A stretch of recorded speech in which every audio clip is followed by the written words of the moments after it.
نحمده ونستعينه ونستغفره ونعوذ بالله من شرور أنفسنا وسيئات أعمالنا من يهد الله فلا مضل له ومن يضلل فلا هادي له أشهد أن لا إله إلا الله وحده لا شريك له وأشهد أن محمدا عبده ورسوله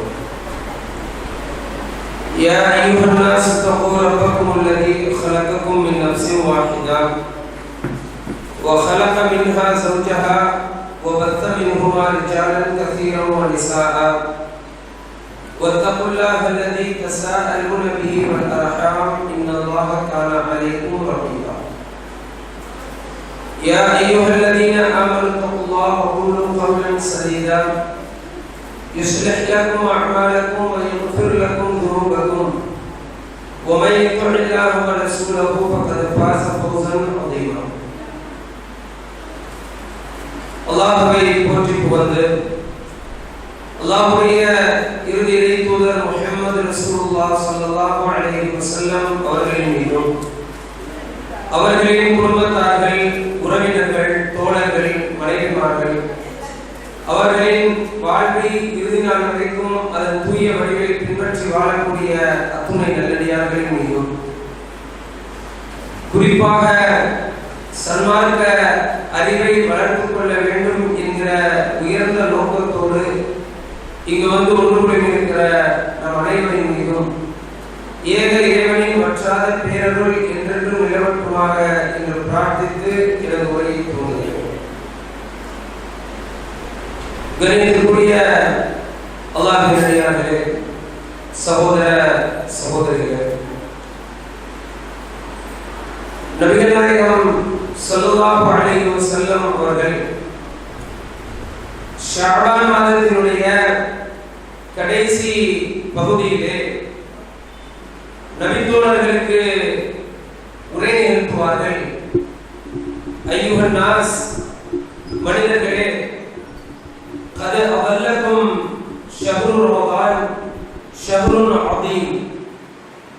உங்களை நிலைநிறுவதற்காக உங்களிடத்திலே ரமதான் என்கிற அந்த மாதம் வந்திருக்கிறது. அது ஒரு மகத்தான மாதம். அந்த மாதத்திலே ஒரு இரவு இருக்கிறது. அந்த இரவு 1000 மாதங்களை விட சிறந்தது. இஃப்தரல்லாஹு அலைக்கும் சியாமா, இந்த மாதத்திலே நோன்பு நோற்பதை அல்லாஹ் உங்கள் மீது விதியாக்கி இருக்கிறார் என்கிற இந்த உரையை, உபதேசத்தை நபிகள் நாயகம் ஸல்லல்லாஹு அலைஹி வஸல்லம் அவர்கள் ஷஅபான் மாதத்தினுடைய இறுதியிலே சஹாபாக்களுக்கு நினைவுபடுத்துவார். அந்த ஒரு சுன்னாவை உயிர்ப்பிக்கும் முகமாகத்தான் ஷஅபானினுடைய கடைசி பகுதியிலே இன்னும் ஓரிரு தினங்களிலே ரமதான் நம்மை வந்தடைய இருக்கும் நிலையிலே இந்த ஒரு பயான் நிகழ்ச்சியை ஏற்பாடு செய்திருக்கிறார். அன்பார்ந்த சகோதரர்களே, பொதுவாகவே மனிதர்கள் மறதியோடு படைக்கப்பட்டிருக்கிறார்கள். ஒவ்வொரு ஆண்டும் இந்த ரமதான் அதை வரவேற்போம் என்கிற தலைப்பிலே உரை நிகழ்த்தப்பட்டுக் கொண்டே இருக்கிறது. அதனுடைய காரணம் என்னவென்றால், கடந்த ஜும்மாவிலே என்ன மௌலவி பேசினார்கள், ஜும்மாவுடைய உரை என்ன தலைப்பின் கீழாக அந்த உரை நிகழ்த்தப்பட்டது என்று இப்பொழுது நம்மிடத்திலே கேட்டால் அது குறித்தான பூரண ஞாபகம் நமக்கு இருப்பதில்லை. அதனுடைய ஒரு அடிப்படையில் தான் ரமதான் குறித்து மிக முக்கியமான அடிப்படையான செய்திகளை எனக்கும் உங்களுக்கும் இந்த இடத்திலே ஞாபகப்படுத்திக் கொள்ளலாம் என்று ஆசைப்படுகிறேன். பொதுவாகவே மனிதர்கள் அனைவருமே சீசன்களை விரும்பக்கூடியவர்கள். ஒரு வியாபாரியாக இருக்கக்கூடியவர், அவர் ஒரு மிக முக்கியமான ஒரு சீசன் வருகிறது என்றால் அந்த சீசன் வருவதற்கு முன்பாகவே அவர்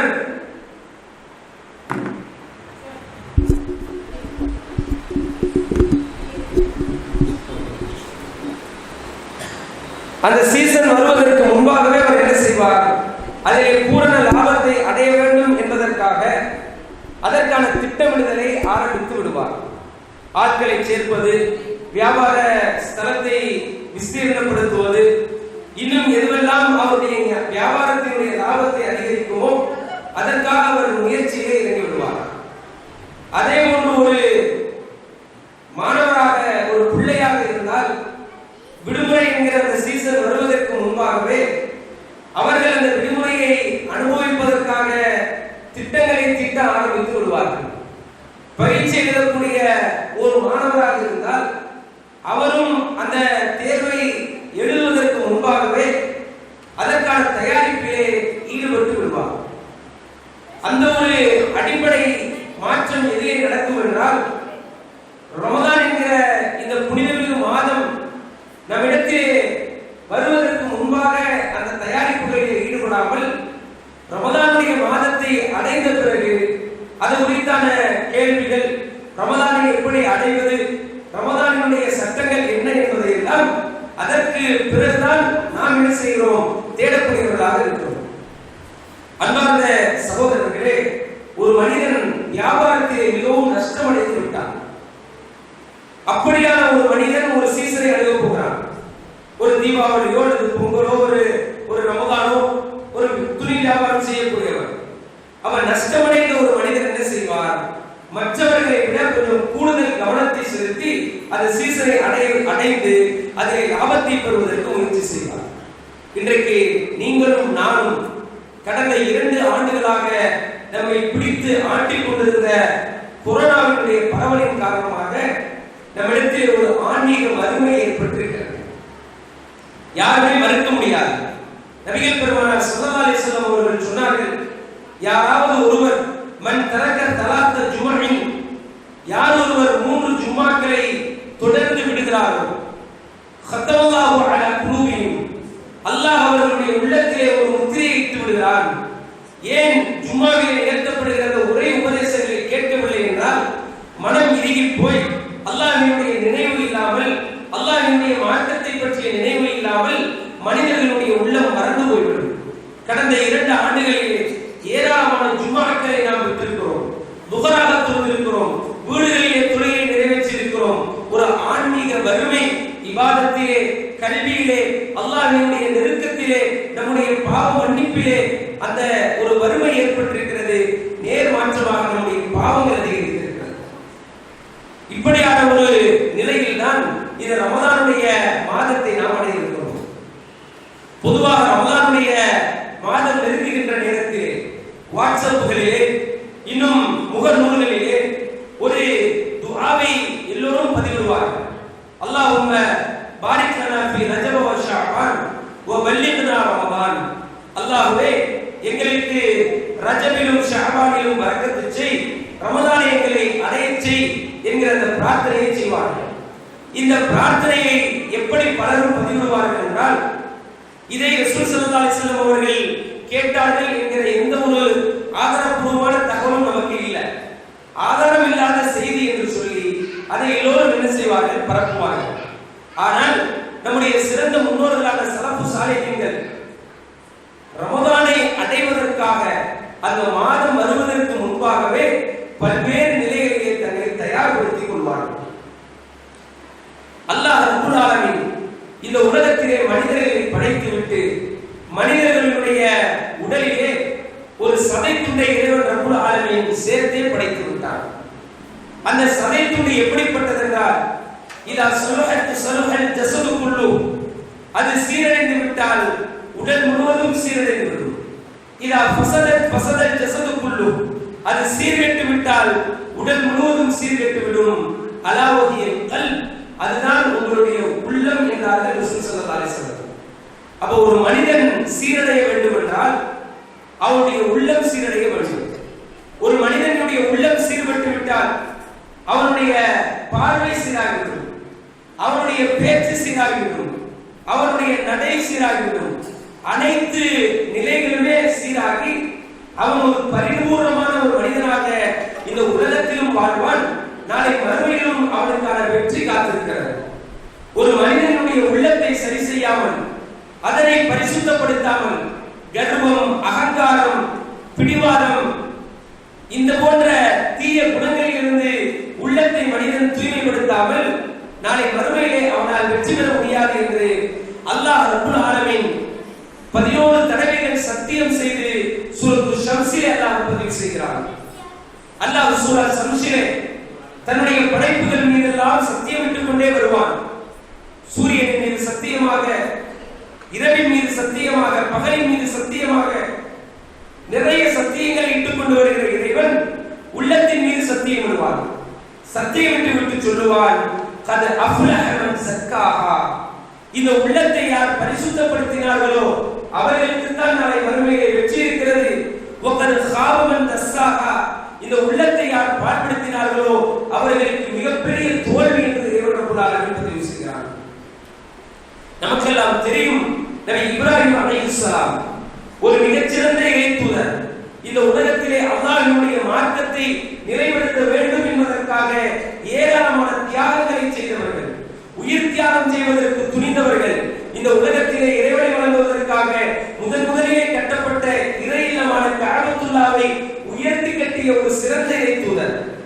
அல்லாஹ் அந்த இறைத்தூதரை கலீலுல்லாஹ், தன்னுடைய நேசர் என்று அழைக்கிறார்.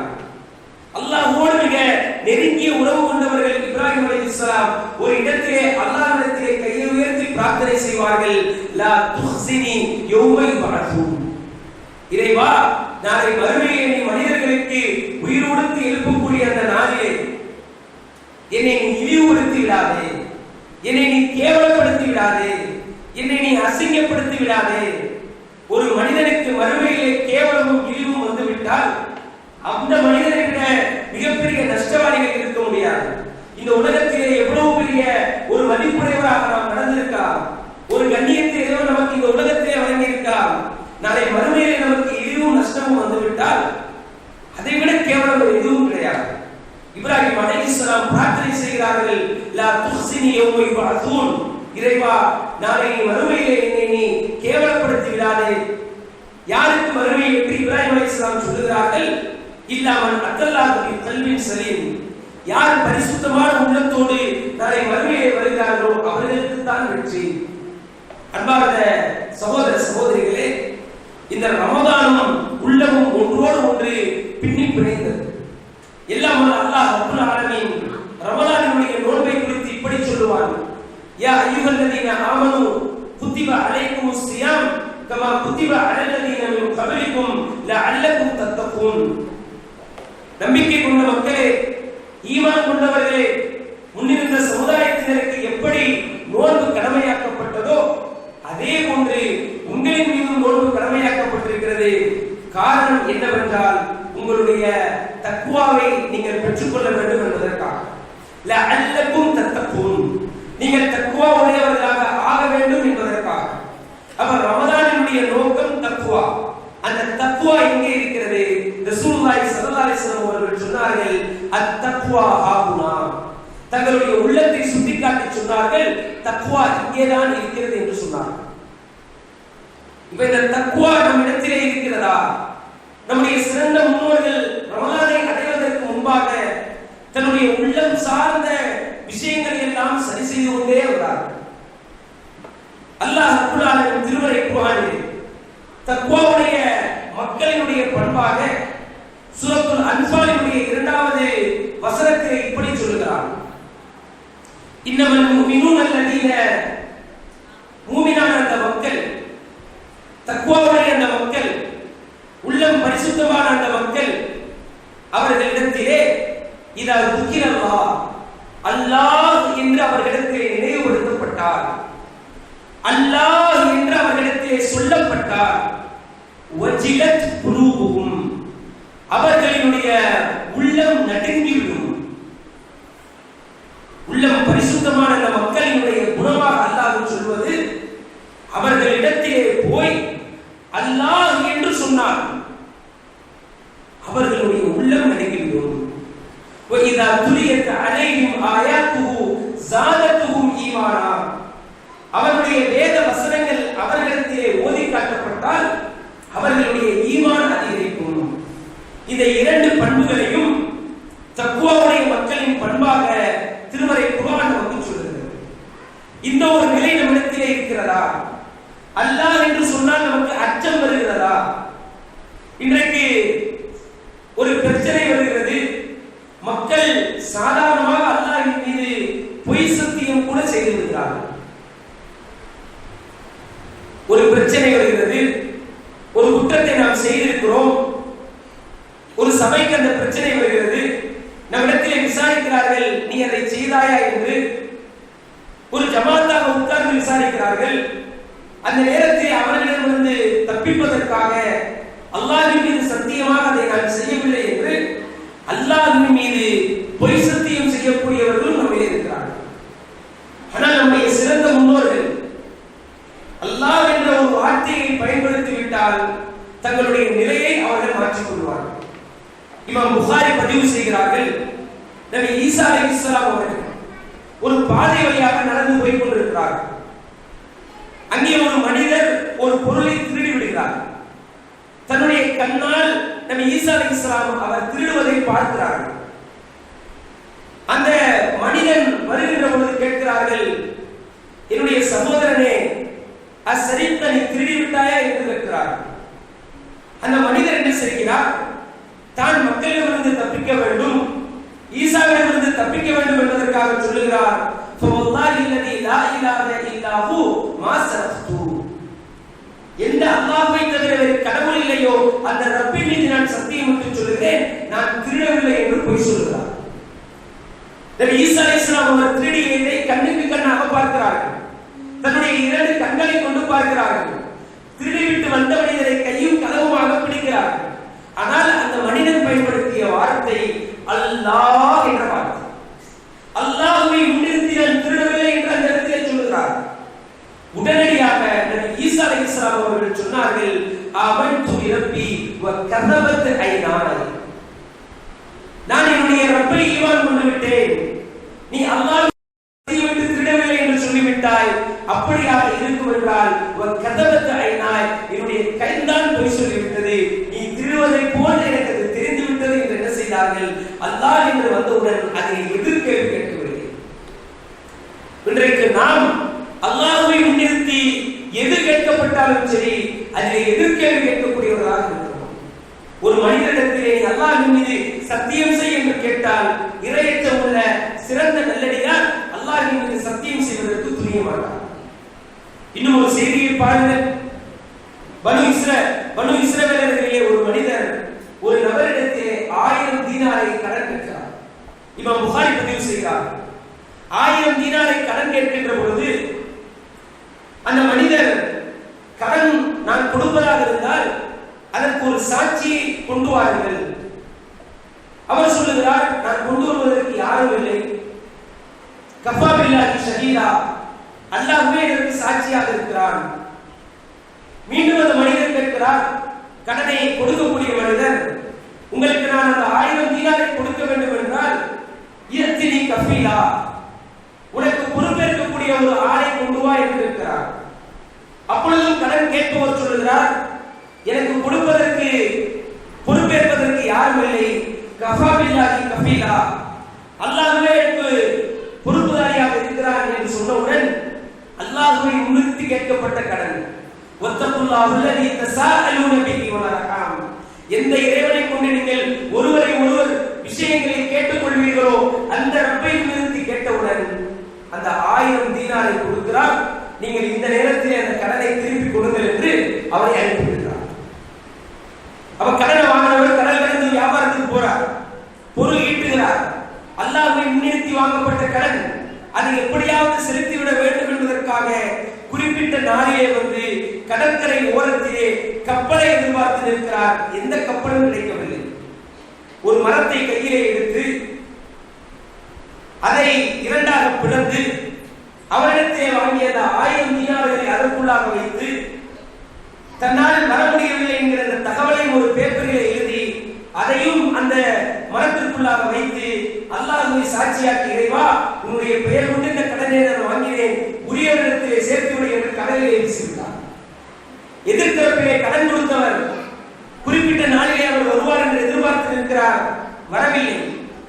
ரொம்ப நேரம் காத்திருந்து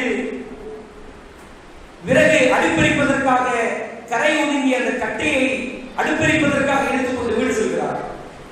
திறந்து பார்த்தால், வீடு போய் திறந்து பார்த்தால் அதிலே பொற்காசுகளும் அவருடைய கடிதமும் இருக்கிறது. அப்ப அல்லாஹ் என்று முன்னிறுத்தப்பட்டு விட்டால் எதையும் செய்யக்கூடியவர்களாக இருந்தார்கள். 3 மனிதர்கள் புகைக்குள்ளாக சென்ற அந்த நிகழ்வு, அதிலே ஒரு மனிதர் தன்னுடைய சிறிய தந்தையின் மகன் மீது தவறான ஆசை கொள்கிறார். அவரிடத்திலே பொருளாதாரத்தை வாங்கிக் கொள்கிறார். பொருளாதாரத்தை கொடுப்பதற்கு அந்த மனிதர் வைத்த நிபந்தனை, என்னோடு நீ தகாத உறவில் ஈடுபட வேண்டும். அப்படியான ஒரு சூழ்நிலை ஏற்பட்டு தவறான ஒரு உறவில் ஈடுபட துவங்குவதற்கு முன்பாக அந்த பெண்மணி சொல்லுகிறார்கள், இத்தகையா நீ அல்லாஹ்வை அஞ்சிக் கொள் என்று சொன்னவுடன் அல்லாஹ்வினுடைய பெயர் வந்த அடுத்த நொடியிலேயே அவர் என்ன செய்கிறார்? கொடுத்த பணத்தை வாங்காமல், தவறிலும் ஈடுபடாமல் அந்த பெண்ணை திருப்பி அனுப்பினார்கள் என்கிற செய்தியை பார்க்கிறோம். இன்றைக்கு அல்லாஹ் என்று சொன்னால் நம்முடைய உள்ளம் பதறுகிறதா? அல்லாஹ் நாடியவர்களை தவிர பெரும்பாலானவர்களுடைய உள்ளம் பதறுகிறது. அதே போன்று அல்லாஹ் ரப்பல் சொல்லுகிறார், "வஇதா துலியத் அலைஹிம் ஆயாத்துஹு ஸாதத்துஹும் ஈமானா." அவர்களிடத்திலே திருமறை குர்ஆனுடைய வசனங்கள் ஓதி காட்டப்பட்டால் அவர்களுடைய ஈமான் அதிகரிக்கும். இன்றைக்கு அல்லாஹ்வுடைய வேத வசனங்கள் ஓதி காட்டப்பட்டால் ஈமான் அதிகரிக்க வேண்டும். இன்றைக்கு நமக்கு அதிகரிக்கிறதா? முதலில் நம்மை ஓதக்கூடியவர்கள் எத்தனை நபர்கள்? இன்றைக்கு ஒரு மிகப்பெரிய முயற்சி எடுக்கப்பட்டது. உங்களுக்கு எதுவும் தெரிய வேண்டாம், அலிஃப் பா கூட தெரிய வேண்டாம். எங்காவது அப்படியே அல்லாஹ் அந்த மொழியை எவ்வளவு இலகுபடுத்தி கொடுத்திருக்கிறார். இன்றைக்கு உங்களுக்கு சைனீஸ் தெரியாது, எங்கும் நான் கேள்விப்படவில்லை, உங்களுக்கு அதனுடைய ஒரு சொல் தெரியவில்லை என்றாலும் பரவாயில்லை, வாருங்கள், ஒரே நாளிலே உங்களை நான் படிக்க வைக்கிறேன் என்று சவால் விட்டவர்கள் கிடையாது. தமிழை ஒரே நாளிலே கற்றுக்கொள்ள முடியாது, ஆங்கிலத்தை ஒரே நாளிலே கற்றுக்கொள்ள முடியாது. அதற்கென்று சில கால அவகாசங்கள் வேண்டும். அல்லாஹ் ரப்பல் ஆலமீன் இந்த திருமறை குர்ஆனை எளிமைப்படுத்தி நமக்கு தந்திருக்கிறார். அந்த எளிமையை உங்களுக்கு சொல்லித் தருவதற்கான நிறுவனங்கள், அதற்கான பொருட்செலவோடு சிரத்தை எடுத்து செய்வதற்கான ஆட்கள் என்று இருந்தும் இந்த திருமறை குர்ஆனை கற்பதற்கு எத்தனை நபர்கள் முன்வந்திருக்கிறோம். இந்த ரமலான் நெருங்குகின்ற பொழுது எனக்கு ஓத தெரியவில்லையே, நான் இதே நிலையிலே எப்படி ரமலானை அடைவது என்கிற வெட்கம் நம்மிலே எத்தனை நபர்கள் இருக்கிறது? அன்பார்ந்த சகோதர சகோதரிகளே, இந்த திருமறை குர்ஆனை ஓதினால் ஈமான் அதிகரிப்பது நம்மிடத்திலே நம்முடைய உள்ளம் பரிசுத்தம் என்பதற்கான அடையாளம். நம்ம பார்த்த ஒரு ஹதீஸ்களிலே கேள்விப்படுகிறோம், அல்லாஹ்வுடைய தூதர் தொழும்போது அழுதிருக்கிறார்கள், அல்லாஹ்வுடைய தூதர் பிறர் குர்ஆனை ஓதுவதை கேட்டு அழுதிருக்கிறார்கள். நபித்தோழர்கள் குர்ஆனை ஓதுகின்ற பொழுது அடுத்த வசனத்தை ஓதிய வசனத்தினுடைய அந்த ஆழமான உணர்வு அவர்கள் அதை சிரத்தை விட்டு கடக்காமல் அவர்களை செய்திருக்கிறது என்றெல்லாம் நிறைய கேள்விப்படுகிறோமே. அதில் எதுவுமே இருக்கிறது நம்மகிட்ட உணர்ந்து ஒரு மாற்றத்தை ஏற்படுத்த. இன்றைக்கு பயான் நிகழ்ச்சி நடக்கிற சகோதரர், பயான் நிகழ்ச்சி நடக்கிற நேரத்தில் கூட அதிலே ஏராளமான அல் குர்ஆனுடைய வசனம் சொல்லப்படும். ஒரு குர்ஆனுடைய வசனத்தை வைத்துதான் அந்த உரையே கட்டமைக்கப்படும். அந்த பயானை பல வடிவத்தில் நம்ம கேட்கிறோம். ஜும்மால கேட்கிறோம், இது போன்ற நிகழ்ச்சிகள்ல கேட்கிறோம், யூடியூப் மூலமா கேட்கிறோம், ஃபேஸ்புக் மூலமா கேட்கிறோம், ஸ்டேட்டஸ்ல வருது அதை கேட்கிறோம், வாட்ஸ்அப்ல நிறைய வடிவங்கள்ல பயானை கேட்கிறோம். கேட்டு விட்டு அந்த பயானினுடைய நிகழ்ச்சி, இந்த பயான் நிகழ்ச்சி ஏற்பாடு செய்யப்பட்டிருப்பதனுடைய நோக்கம் நீங்கள் இதிலே வந்து பயனடைய வேண்டும் என்பதற்காக.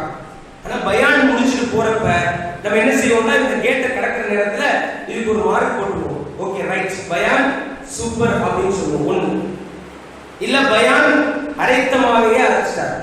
எத்தனை முறை இதை கேட்பது என்று ஒன்னு பாஸ் மார்க் பேசினவர், ஒன்னு பாஸ் மார்க் இல்லைன்னா ஃபெயில். இன்னும் சிலர் இருப்பார்கள், பயானை கேட்பதற்கு கேட்டு என்ன செய்வாங்கன்னா, இந்த போன்ற பயான் நிகழ்ச்சிய எல்லா இடத்திலையும் வைக்கணும் அப்படின்னு ஒரு நிலை. அல்லது பயான் பண்ணிக்கிட்டு இருப்பாரு, காரசாரமா பேசக்கூடிய நம்ம உலகி ஆக்ரோஷமாக குர்ஆனுடைய வசனங்களை எடுத்து ஹதீஸை சொல்லி முன்னோர்களுடைய வரலாறுகளை சொல்லி பேசிக் கொண்டிருப்பார். வந்தவர்கள் போய் திரும்பி திரும்பி பார்ப்பாங்க, யாரையோ தேடுவார்கள், தேடிவிட்டு வெளியே வந்து சொல்லுவார்கள், இந்த பயான் யாருக்கோ அவருக்கானா. உதாரணத்துக்கு ஒருவர் வந்து உறவுகள் விஷயத்தில் சரியான பயான் உறவுகள் சம்பந்தமா பேசப்பட்டா அவர் என்ன செய்வாரு, இந்த பயானை கேட்க வேண்டிய ஆள் இன்னைக்கு வரல என்று சொல்லுவார். அவருடைய சிந்தனைலாம் எப்படி போயிருச்சுன்னா, ஓதப்படுகிற அந்த குர்ஆன் வசனங்கள் எல்லாம் தனக்கானது இல்லை, அது பிறருக்கானது என்கிற அந்த ஒரு தைரியம். ஆனால் நபித்தோழர்கள் அப்படி இருக்கல. திருமறை குர்ஆன் ஓதப்பட்டால் அது தனக்காகத்தான் இறங்கி இருக்கிறது. இந்த வசனத்திலே அல்லாஹ் கண்டிப்பது என்னைத்தான், இதை சொர்க்கத்தை அல்லாஹ் தருவேன் என்று சொன்னது எனக்குத்தான், நரக தண்டனை எனக்குத்தான் என்று அஞ்சி நடுங்கக்கூடியவர்களாக நபித்தோழர்கள் இருந்தார். நபிகள் நாயகம் ஸல்லல்லாஹு அலைஹி வஸல்லம் ஒரு மிகச்சிறந்த இறைத்தூதர், இறுதியான இறைத்தூதர், அதே நேரத்தில் ஒரு சிறந்த தலைவர். ரசூல் ஸல்லல்லாஹு அலைஹி வஸல்லம் அல்லாஹ்வுடைய தூதரினுடைய ஒரு சிறந்த பண்பு என்னன்னா, இப்ப இந்த இடத்துல வந்திருக்கீங்கல்ல, நான் என்ன இப்ப ஒரு சிம்பிளாக இப்ப நீங்க அடுத்த நாளைக்கு ஒரு பயான் நிகழ்ச்சி நடக்குதுன்னா, இதுல எத்தனை பேர் நாளைக்கு வந்தீங்கன்னு சொல்லி எனக்கு ஞாபகத்தில் வச்சுக்கிறதுக்கு அல்லாஹ் அந்த வலையினத்தை எனக்கு கொடுத்துருக்கான். நிறைய தலைவர்களுக்கும் அப்படித்தான். இந்த இடத்துல நீ போயிட்டா இந்த இடத்துல நாளைக்கு ஒரு ஆள், அல்லாஹ்வுடைய தூதர் அப்படி இருக்க மாட்டான். வளமையா வந்துகிட்டே இருக்கிற ஆள் வரலன்னு சொன்னா அவரை எங்கன்னு கேட்பாங்க. தபூக்குடைய யுத்தம் கிட்டத்தட்ட அந்த போரிலே 30,000 நபர்கள் கலந்து கொண்டார்கள். அந்த 30,000 நபித்தோழர்களிலே ஒரு நபித்தோழர், மிக முக்கியமான நபித்தோழர் வரல, கஅப் இப்னு மாலிக். ரசூல் ஸல்லல்லாஹு அலைஹி வஸல்லம் என்ன செய்றாங்க, அந்த தோழர் எங்கன்னு சஹாபாக்களை பார்த்து கேட்கிறாங்க. ஒவ்வொரு தொழுகையும் முடிஞ்சதுக்கு பின்னாடி ரசூல் ஸல்லல்லாஹு அலைஹி வஸல்லம் ஃபஜ்ருக்கு திரும்பி உட்காருவாங்க. அந்த ஆட்களை தேடி பார்ப்பார்கள்.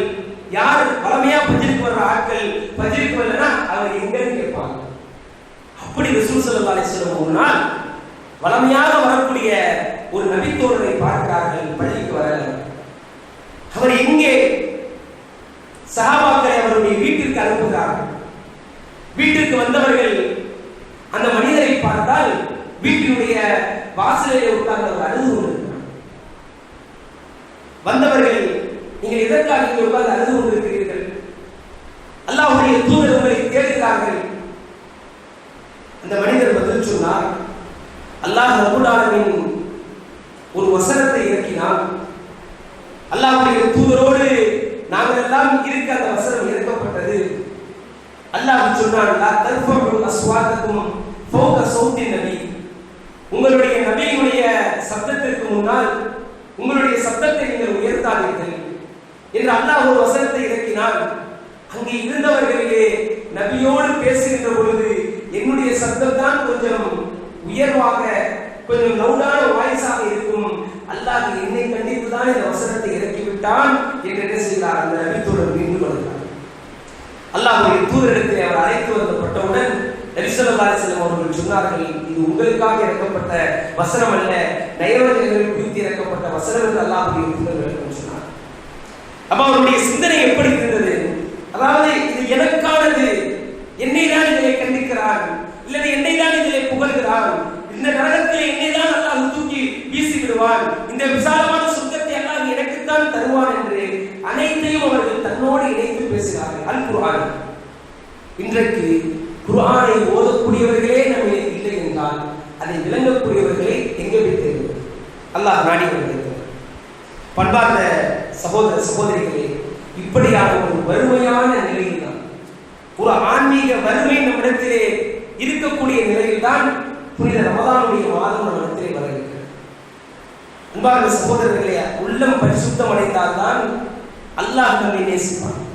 அல்லாஹ் நம்மை நேசிக்காமல், அவனுடைய அன்பை பெறாமல் நம்மால் எதையுமே இந்த உலகத்திலும் சாதிக்க முடியாது, நாளை மறுமையிலும் சாதிக்க முடியாது.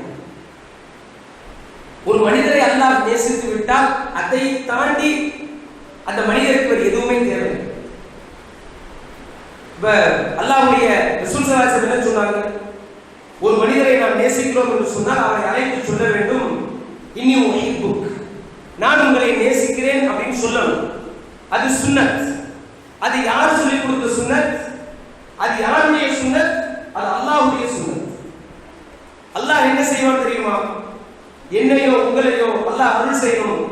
நம்மளை யாராவது ஒருவரை அல்லாஹ் நேசித்து விட்டால் உங்களுடைய பெயரை குறிப்பிட்டு அல்லாஹ் ஜிப்ரீலை அழைப்பான். ஜிப்ரீலை அழைத்து சொல்லுவான், ஜிப்ரீலே, இந்த குறிப்பிட்ட மனிதரை நான் நேசிக்கிறேன், ஃபஅஹிப்பஹு, நீங்களும் அவரை நேசித்து விடுங்கள் என்று சொல்லுவான்.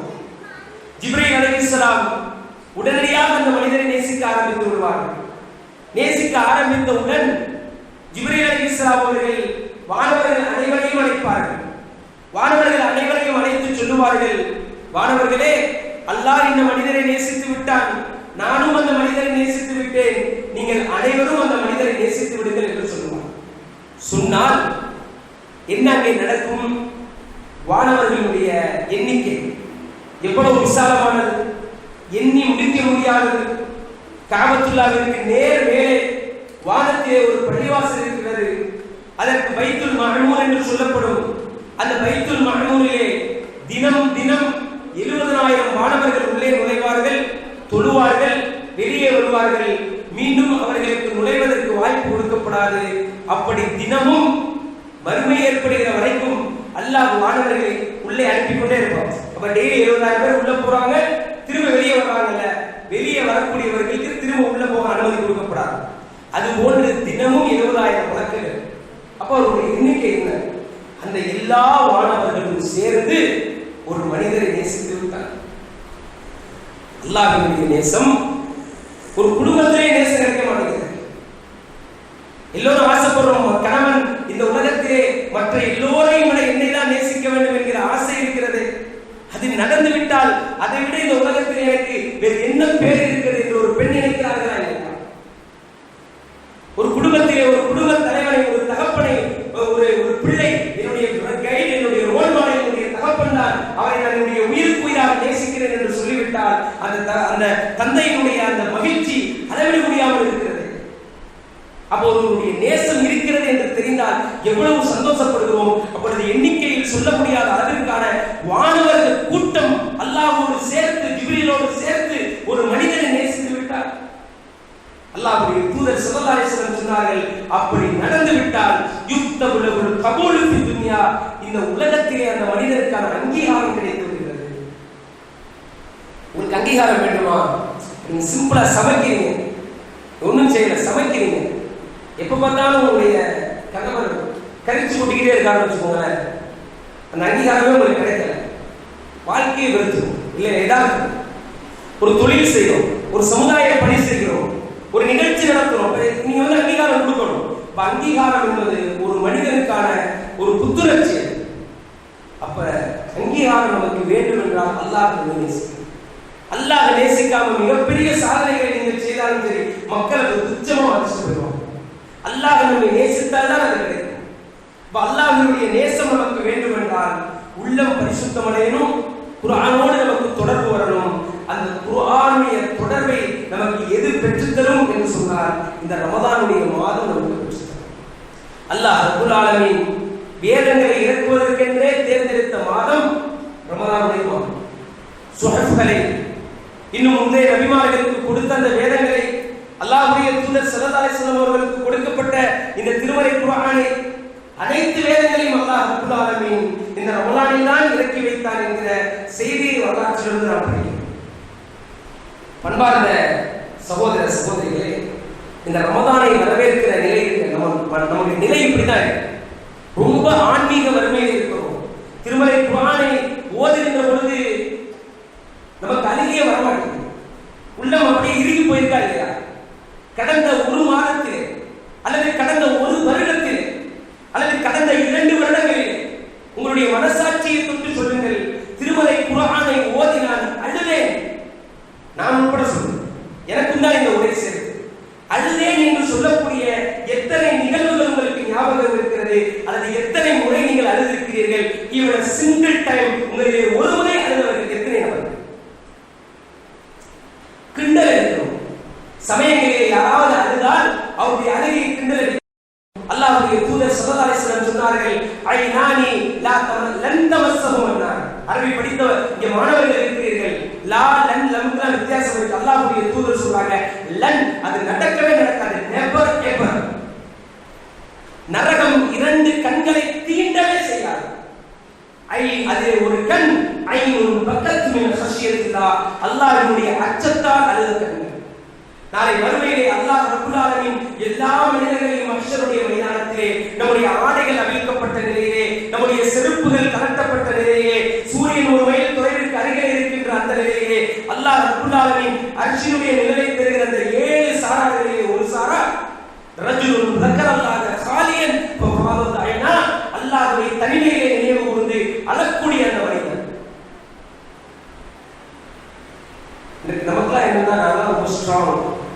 என்ன சொல்லுவாங்க, அவ்வளவு சீக்கிரம் எனக்கு அழுக வராதுன்னு சொல்லுவாங்க. உங்களுக்கு தெரியுமா உமர் இப்னு கத்தாப் யாருன்னு சொல்லி?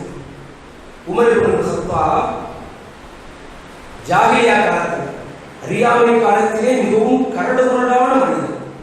எதையும் செய்வதற்கு துணிவார். முஹம்மதுடைய தலையை கொய்து வந்தால் 100 ஒட்டகம் என்று அறிவிப்பு செய்யப்பட்டால் முதலாவதாக வாளை தூக்கி கொண்டு கிளம்பக்கூடியவர்களாக உமர் தான் இருப்பார். இஸ்லாத்திற்கு வந்தும் ஈமானிலும் கொஞ்சம் அதே வலு. அதனால ரசூல் ஸல்லல்லாஹு அலைஹி வஸல்லம் சொன்னாங்க, உமர் ஒரு பாதையில வந்தா யார் இன்னொரு பாதையில போவா? ஷைத்தான் அர்த்தத்தில் பிடிச்சு போயிருவான்.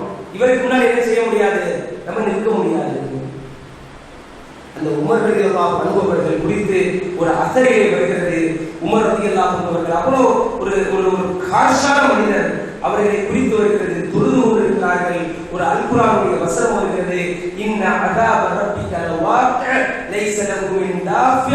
அல்லாஹ்வுடைய வேதனை அது நிகழக்கூடியது. அல்லாஹ் ஒருவரை தண்டிப்பான், அந்த தண்டனையை தடுக்கக்கூடியவர் யாரும் இல்லை என்கிற அந்த வசனத்தை ஓதிவிட்டு உமர் ரலியல்லாஹு அன்ஹு அவர்கள் தேம்பி தேம்பி அழுது அடுத்த வசனத்தை ஓத முடியாமல் அதே வசனத்திலே அவர்கள் நின்றார்கள், திக்கி நின்றார்கள், அழுது புலம்பினார்கள் என்கிற அந்த செய்தியை நாம் அசரிலே பார்க்கிறோம். அதெல்லாம் இன்றைக்கு நம்ம இடத்துல இல்லைன்னா ஒரு மோசமான சூழ்நிலையிலே, ஒரு உள்ளம் பாழடைந்து அது அசைக்கப்பட்ட நிலையிலே நம்மிடத்திலே அதை சீர் செய்வதற்காக இந்த ரமதான் இருக்கு. இந்த ரமதானை நம்முடைய முன்னோர்கள் மிக சிறந்த முறையில் அணுகினார்கள். நம்மிடத்திலும் அந்த ரமதானை அடையக்கூடியவர்கள் பிரிக்கிறதா இருந்தா 3 வகையா பிரிச்சாங்க. முதல் வகை யார் அப்படின்னு கேட்டா ஜாஹிலியர்கள். இந்த அறியாமைக்கான மக்கள் ரமலானை வரவேற்ற மாதிரி அல்லது இபாதத்தை வரவேற்ற மாதிரி வச்சுக்கோங்க. அதுபோன்று ரமலானை வரவேற்கக்கூடிய மக்கள் அவங்க என்ன செஞ்சாங்க அப்படின்னு சொன்னீங்கன்னா, அறியாமைக்கான மக்கள் ரமலானை வரவேற்கிற அந்த இபாதத்தை அவர்கள் எப்படி ஆக்கிக்கிட்டாங்கன்னா, பொதுவாகவே அதை ஒரு திருவிழாவாக, அதை ஒரு என்டர்டைன்மெண்டாக, அதை ஒரு கொண்டாட்டமாக என்ன செய்தார்கள், அவர்கள் ஆக்கிக் கொண்டார்கள். இபாதத் அப்படின்னு சொன்னாலே இறைவனை நெருங்குதல். அந்த இடத்துல அவர்கள் என்ன செஞ்சாங்கன்னா அதை ஒரு கொண்டாட்டமாக மாற்றினார்கள். இதை நான் கற்பனையிலே சொல்லவில்லை.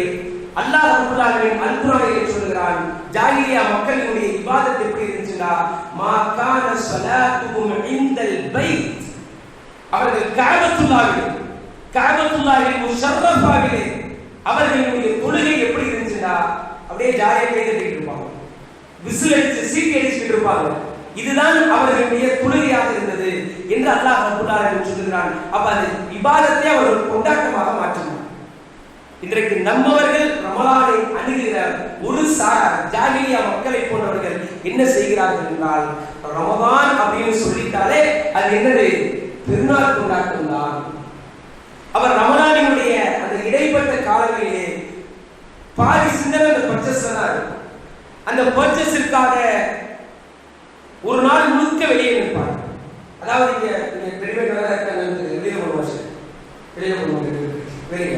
உதாரணத்துக்கு பக்கத்துல ஒரு பெரிய ஊருக்கு திருநெல்வேலிக்கே நீங்க போறீங்கன்னா, இங்க இருந்து காலையில நீங்க கிளம்புனா திரும்ப எல்லா பர்ச்சேஸையும் முடிச்சு வர்றதுக்கு என்ன ஆயிரும், நைட் ஆயிரும். இடையில உங்களுடைய தொழுகை பாழாகும், நீங்க செய்ய வேண்டிய திக்ர் அவுராதுகள் பாழாகும், நீங்கள் ஓத வேண்டிய திருக்குர்ஆனுடைய அந்த முறைகள் எல்லாமே பாழாகும். அந்த பர்ச்சேஸிற்காக நோன்பை விடக்கூடியவர்கள் இருக்கிறார். ஏன் இபாதத்தை கொண்டாட்டம், இபாதத்தினால என்னது கொண்டாட்டம் அப்படிங்கிற சிந்தனை, அல்லது நல்ல எண்ணத்தோட போறது, ரொம்ப கடைகளுக்கு அலைஞ்சு திரிஞ்சு நிறைய பர்ச்சேஸ் பண்ணி நிறைய அலைஞ்சு அதுக்கு மேல தாங்க முடியாது. பிள்ளைகள் அழகா சொன்னாங்க, நீ தண்ணி குடி ரொம்ப தாகமா இருக்கு, இல்ல தண்ணி குடிக்க மாட்டேன் சாயந்தரம் தான் போயிட்டு அழகா சொன்னாங்க. அந்த பர்ச்சேஸ்ல அலைய முடியாம அலைஞ்சு களைப்பாகி நோன்பை விட்டவர்கள் இருக்கிறார்கள். இதெல்லாம் யாருடைய சிந்தனை? எல்லாம் ஓகே, ஒரு ரமலான்ல பர்ச்சேஸ் சொல்லி ஏன் இப்ப பண்ணி வச்சிருக்கோம், ஷாபான் முடியறதுக்குள்ள போய் பர்ச்சேஸ் பண்ணிட்டு வந்துருங்க. அல்லது பர்ச்சேஸிற்காகவே 1 நாள் 2 நாள் 3 நாள் என்று நோன்பையும் இபாதத்துகளையும் பாழ்படுத்தி கொண்டாட்டம் தான் இதில் எனக்கான தீர்வு என்று நம்மை யாராவது ரமலானை அணுகினால் இது நம்முடைய சிறந்த முன்னோர்களுடைய அணுகுமுறை அல்ல, இது ஜாஹிலியா மக்களுடைய அணுகுமுறை. இப்படி சிலர் இருக்கிறார்கள். இரண்டாவது, அவர்களை முஸ்ததஇஃபீன் என்று சொல்லலாம், பலகீனமானவர்கள்.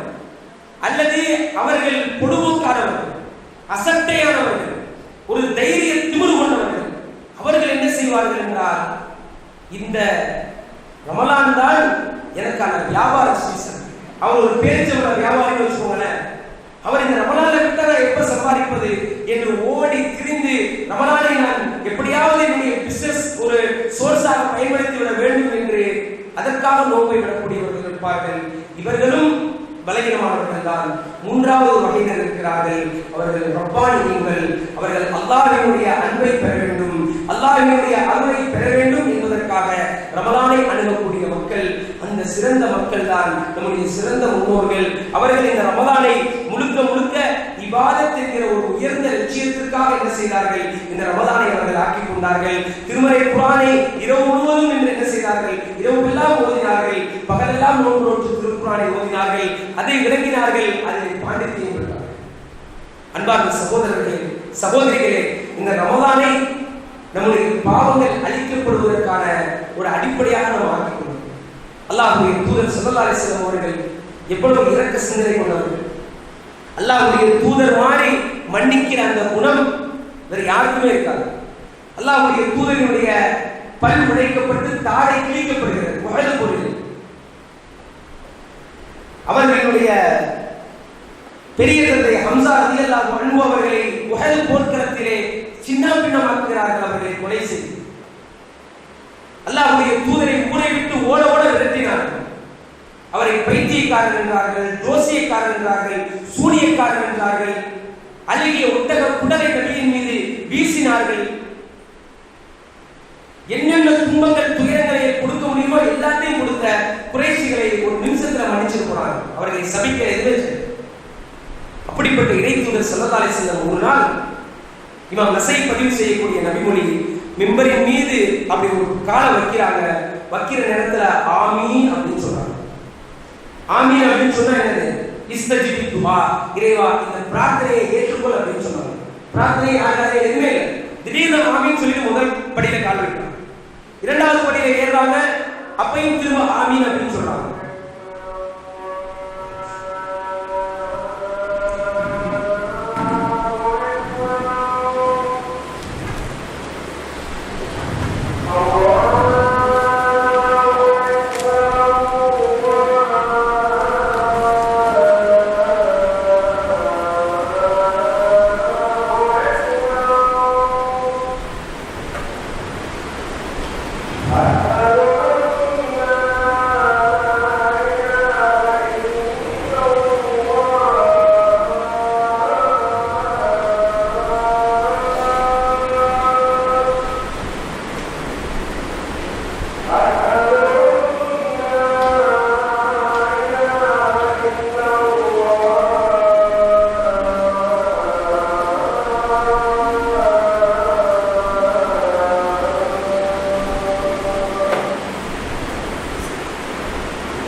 அல்லாஹ்வுடைய தூதருடைய பண்புகள் ஒரு பண்பு ரசூலுல்லாஹி ஸல்லல்லாஹு அலைஹி வஸல்லம் தனக்காக யாரையும் பழிவாங்க மாட்டார்கள். அவ்வளவு எளிதில் யாருக்கு எதிராக சபிக்கவும் மாட்டார்கள். இப்படிப்பட்ட இறை தூதர் என்ன செய்கிறாங்கன்னா, ஒவ்வொரு மிம்பருடைய படியிலும் இருக்கின்ற பொழுது அவர்களுடைய நடைமுறைக்கு மாற்றமாக ஆமீன் ஆமீன் ஆமீன் சொல்லிக்கிறார்கள். எல்லாம் குத்துபா உரைகள் தொழுகைகள் எல்லாம் முடிஞ்சு வந்ததற்கு பின்னாடி நபித்தோழர்கள் கேட்கிறார்கள், அல்லாஹ்வுடைய தூதரை பாரு 3 முறை சொன்னீர்கள் என்ன கேட்கிறாங்க. அப்புறம் ரசூல் ஸல்லல்லாஹு அலைஹி வஸல்லம் சொன்னாங்க, ஜிப்ரீல் 3 நபர்களுக்கு எதிராக பிரார்த்தித்தார். 3 நபர்களை சபித்து அவர்களை கண்டித்து ஜிப்ரீல் பிரார்த்தித்தார்.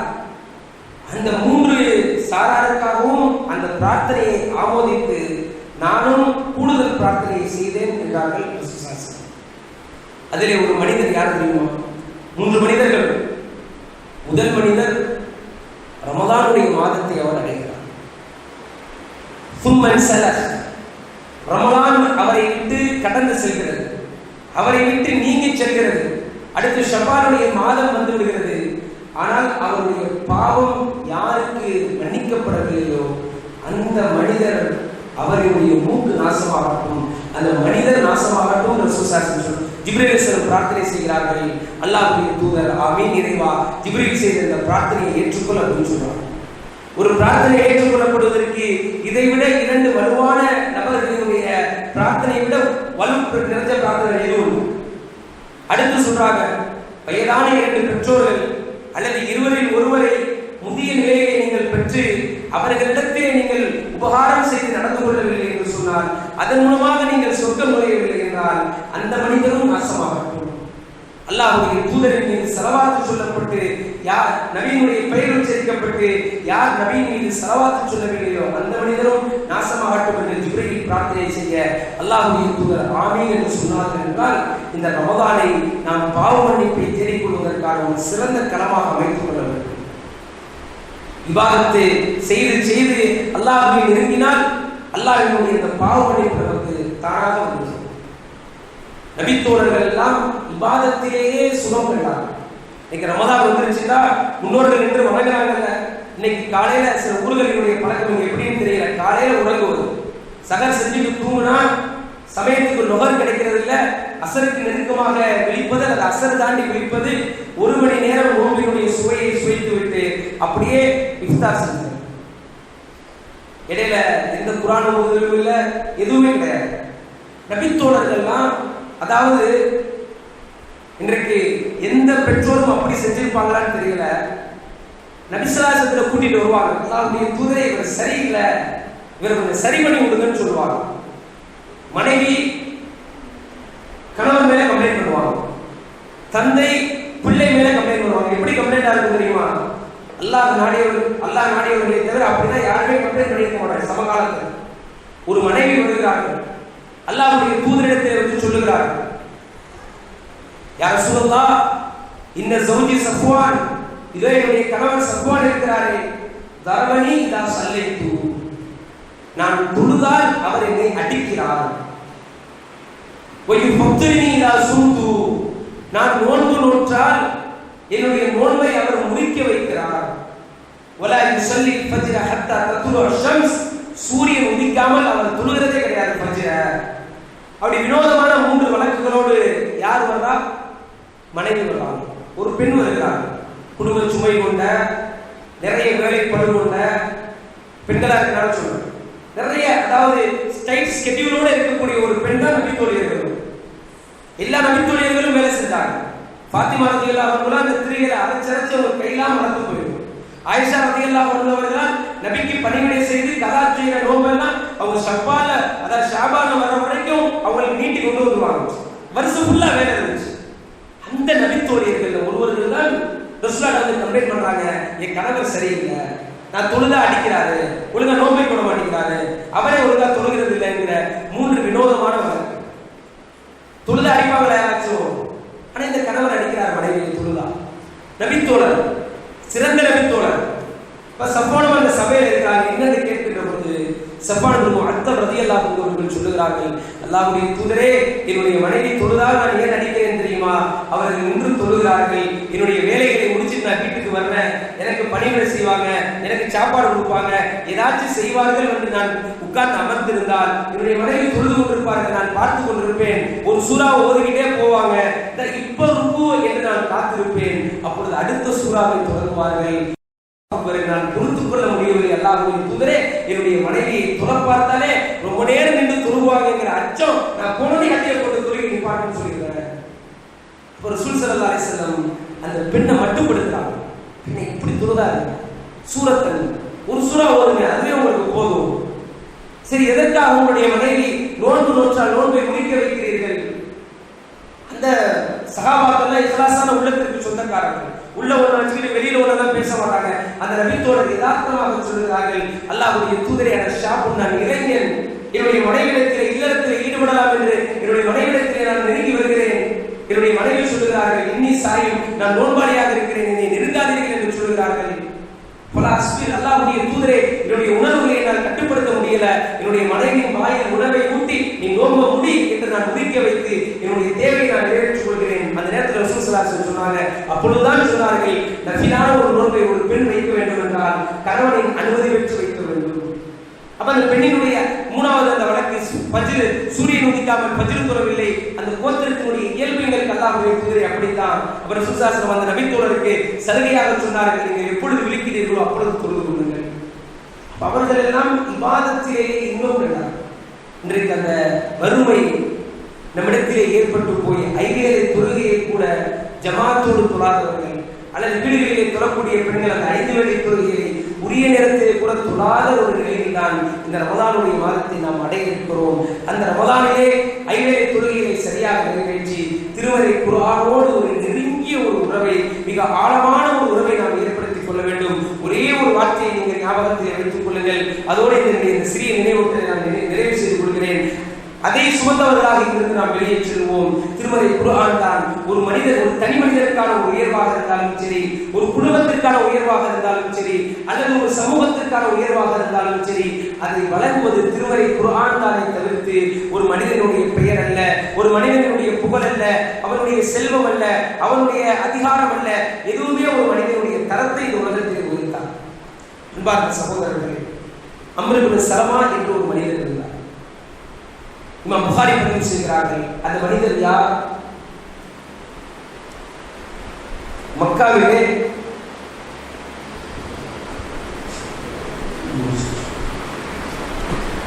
மக்கள் எல்லாம் தண்ணீர் எடுக்க வருகிற இடத்திலே அவருடைய வீடு. செய்தியோடு முடிச்சுக்கோங்க. குர்ஆன் தான் என்னையும் உங்களையும் உயர்த்தும் என்று சொல்றது. அப்ப வர்ற மக்கள் தண்ணி எடுக்கிற நேரத்தில் என்ன பேசிடுவாங்க? முஹம்மது ஒருவர் இருக்கிறார், அவர் தன்னை இறைத்தூதர் என்று வாதிடுகிறார், என்னென்ன வசனம்லாம் வருதுன்னு சொல்லி அல்லாஹ்வுடைய வசனம் வருதுன்னு அவர் சொல்றாரு என்று சொல்லிட்டு என்ன செய்யறாங்க? குர்ஆனுடைய வசனத்தெல்லாம் ஓதுறாங்க. அதை அவருடைய மனதில் போய் ஆழமா பதியும். ஆனா அந்த கூட்டம் இஸ்லாத்தை ஏற்றுக்கொள்ளல. அவர்கள் அதற்கு ஒரு நிபந்தனை வச்சிருக்காங்க, கஅபத்துல்லாவை முஹம்மது எப்பொழுது வெற்றி கொள்கிறாரோ அப்பொழுது நம்ம இஸ்லாத்தை ஏற்றுக்கலாம். ஒரு கட்டத்திலே ஃபத்ஹ் மக்காவுடைய வெற்றி, கஅபத்துல்லா அல்லாஹ்வுடைய தூதரின் கரத்திலே வருகிறது. அந்த கோத்திரம் முழுவதும் வந்து இஸ்லாத்தை ஏற்றுக்கிறாங்க. இஸ்லாத்தை ஏற்றவுடன் அல்லாஹ்வுடைய தூதர் என்ன செய்றாங்க? அந்த மக்களுக்கு மார்க்கத்தின் அடிப்படைகளை சொல்லிக் கொடுத்துட்டு, உங்கள் தொழுகையுடைய நேரம் வந்தால் நீங்கள் என்ன செய்யுங்க? அதான் சொல்லுங்க, ஒருவர் இக்காமத் சொல்லுங்க, உங்களுக்கு யாருக்கு அதிகம் குர்ஆன் தெரியுமோ ஒரு தொலைவை சொல்லி அனுப்பிடுறாங்க. அந்த மக்கள் அவங்க ஊருக்கு போறாங்க. தொழுகைக்கான நேரம் வருகிறது. ஒருவர் அதான் சொல்லுகிறார், ஒருவர் இக்காமத் சொல்லுகிறார். திரும்பி இமாமை தேடினால் குர்ஆனை அதிகம் படித்தவர்கள் அங்கே யாருமே இல்லை.